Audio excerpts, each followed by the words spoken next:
శ్రీచక్రం తెచ్చిపెట్టుకుని ఇంట్లో పూజించవచ్చా?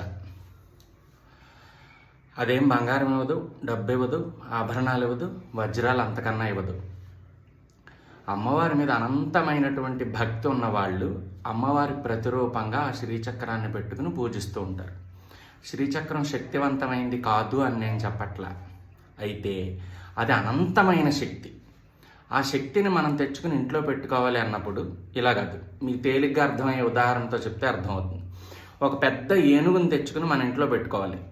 అప్పుడేంటి, ఆ ఏనుగు ఇంట్లోకి రావడానికి సరిపడిన సింహద్వారం దగ్గర నుంచి ఆ ఏనుగు ఇంట్లో స్వేచ్ఛగా తిరగడం వరకు దానికి అన్ని వసతులు ఉంటే అప్పుడు మనం ఏనుగుని ఇంట్లో పెట్టుకోవాలి.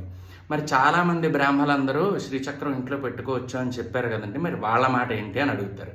వాళ్ళందరూ మావటి వాళ్ళు. వాళ్ళకి ఏనుగు చాలా తేలిగ్గా కనపడుతుంది, మనకు కాదు.